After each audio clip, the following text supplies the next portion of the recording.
കൂട്ടുകാരന്മാരെ, നമ്മുടെ ഇന്നത്തെ വീഡിയോയുടെ ബാക്കി പാർട്ടാണ്. അതായത് ഡൊമിനാർ 400 മീറ്റർ എങ്ങനെ Ns200 പിടിപ്പിക്കുക എന്നുള്ള വീഡിയോ ആണ്. അപ്പം അതിൻ്റെ വയറിങ്ങും കാര്യങ്ങളും ഞാൻ പറഞ്ഞുതരാം.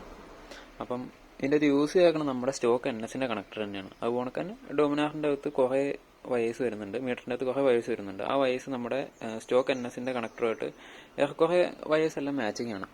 അപ്പോൾ അതിൻ്റെ അകത്ത് പോസിറ്റീവായിട്ട് വരുന്നത് ഇപ്പം ഈ വൈറ്റ് വയർ വരുന്നത് പോസിറ്റീവാണ്. അതുപോലെ തന്നെ ഈ ഗ്രേ പിങ്ക് വരുന്നത് പോസിറ്റീവാണ്. അപ്പോൾ ഇത് രണ്ടും നോക്കുക. അതിൻ്റെ അകത്ത് ഒരെണ്ണം ത്രൂ വൈറ്റിലേക്ക് കണക്ട് ചെയ്യുക നമ്മുടെ സ്റ്റോക്ക് NSൻ്റെ മീറ്ററിൽ. അതുപോലെ തന്നെ ഈ ഗ്രേ പിങ്ക് വരുന്നത് നമ്മുടെ ഹെഡ് ലൈറ്റിലേക്ക് പോകുന്നൊരു കണക്ഷൻ ഉണ്ട്, അതിലേക്ക് വേണം ആ ഗ്രേ പിങ്ക് കണക്ട് ചെയ്യാൻ. അത് എന്തിനാന്ന് വെച്ച് കഴിഞ്ഞാൽ ഈ വൈറ്റിൽ എപ്പോഴും ഫുൾ ടൈം നമ്മൾ കീ സെറ്റ് ഓൺ ആണെങ്കിൽ ഓഫ് ആണെങ്കിൽ സപ്ലൈ വരും. അപ്പോൾ നമ്മുടെ മീറ്ററിന് എപ്പോഴും ഒരു കോൺസ്റ്റന്റ് സപ്ലൈ ഉണ്ടെങ്കിലാണ് ഡേറ്റ് അപ്ഡേറ്റ് ചെയ്യാൻ പറ്റുള്ളൂ. അപ്പോൾ അതിന് വേണ്ടിയുള്ള കണക്ഷൻസ് ആണ് ഇത്. പിന്നെ വരുന്നത് ഇതിൻ്റെ നെഗറ്റീവ് എന്ന് പറയുന്നത് ഗ്രീൻ വൈറ്റ് ആണ്. അത് നേരെ ത്രൂ നമ്മുടെ NSൻ്റെ കണക്ടറിലേക്ക് തന്നെ കണക്ട് ചെയ്യുക. പിന്നെ യെല്ലോ വൈറ്റ് അത് കണക്ട് ചെയ്യുക. പിന്നെ വരുന്നത് ഈ ഗ്രീൻ വയറാണ്, അത് അതിലേക്ക് തന്നെ കണക്ട് ചെയ്യുക. ഗ്രീൻ എന്ന് പറയുന്നത് ഫ്യൂവലിനെയാണ്.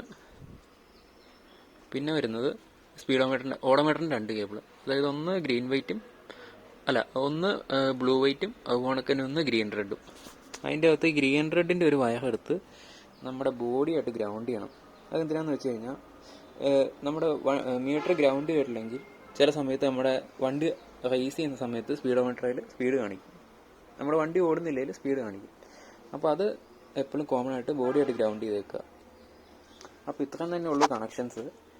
പിന്നെ ഇൻഡിക്കേറ്ററിൻ്റെ ഒരെണ്ണം ഉണ്ട്. അപ്പോൾ നമ്മൾ ഓൾഡ് മീറ്റർ ഇൻഡിക്കേറ്ററാണ് യൂസ് ചെയ്യുന്നതെങ്കിൽ നമുക്ക് ഇത് കറക്റ്റായിട്ട് കിട്ടത്തില്ല. ഇൻഡിക്കേഷൻ LED മോഡൽ ഇൻഡിക്കേറ്റർ ആണെങ്കിലാണ് കറക്റ്റ് ഇൻഡിക്കേഷൻ കിട്ടത്തുള്ളൂ. അതിൻ്റെ കണക്ഷൻസ് ഇതിൻ്റെ അകത്തുണ്ട്, ഞാൻ ഇപ്പോൾ കൊടുത്തിട്ടില്ല. അതിൻ്റെ വരുന്ന ഒരു ഗ്രേയും പിന്നെ ഈ ഗ്രീനും ആണ് ഇൻഡിക്കേറ്ററിൻ്റെ കണക്ഷൻ വരുന്നത്. അപ്പം സ്റ്റാർട്ട് ചെയ്ത് കാണിച്ചാൽ നമുക്ക് RPM കാര്യങ്ങളൊക്കെ കറക്റ്റ് കിട്ടുന്നുണ്ട്. അതുപോലെ തന്നെ നമ്മുടെ NSൻ്റെ മീറ്ററിലുള്ള എല്ലാ സംഭവം തന്നെ കിട്ടുന്നുണ്ട്. ട്രിപ്പ് 1, ട്രിപ്പ് 2 എല്ലാം ഉണ്ട്. പിന്നെ ആകെ ഇല്ലാത്തത് ABSൻ്റെ ഇൻഡിക്കേഷൻ ഇല്ല. അതുപോലെ തന്നെ ടെമ്പറേച്ചർ നമുക്ക് ഓയിലിന് കാണിക്കുന്നുണ്ട്, ടെമ്പറേച്ചറിൻ്റെ ഇൻഡിക്കേഷൻ ഇല്ല. ബാക്കിയെല്ലാം അതുപോലെ തന്നെ പക്കയാണ്. പിന്നെ ഇത് കൊടുക്കുമ്പോൾ എന്തെങ്കിലും ഡൗട്ട് ഉണ്ടെങ്കിൽ നിങ്ങൾ ചോദിച്ചിട്ട് കൊടുക്കുക. കാരണം ഡിജിറ്റൽ മീറ്റർ ആയതുകൊണ്ട് തന്നെ ചെറിയ എന്തെങ്കിലും ഒരു ഫാൾട്ട് വന്നു കഴിഞ്ഞാൽ അപ്പോൾ അടിച്ചു പോകും. പിന്നെ ഇലക്ട്രീഷ്യനെ കൊണ്ട് മാക്സിമം ചെയ്യിക്കാൻ പറ്റുമെങ്കിൽ ചെയ്യിക്കുക. കാരണം ഇതിൻ്റെ അകത്ത് ഒരുപാട് വയേഴ്സ് വരുന്നുണ്ട്. അപ്പോൾ അത് ജസ്റ്റ് ഒന്ന് നോക്കിയിട്ട് കൊടുക്കുക. പിന്നെ മൾട്ടിമീറ്റർ യൂസ് ചെയ്തിട്ട് വേണം നമ്മൾ ചെക്ക് ചെയ്യാൻ, ഫുള്ള് ചെക്ക് ചെയ്ത് കൊടുക്കാൻ. അപ്പോൾ ഇത്രയുള്ളൂ നമ്മുടെ ഡൊമിനാറിൻ്റെ മീറ്റർ Ns200 പിടിപ്പിക്കുന്നത് എങ്ങനെയാണെന്നുള്ളത്.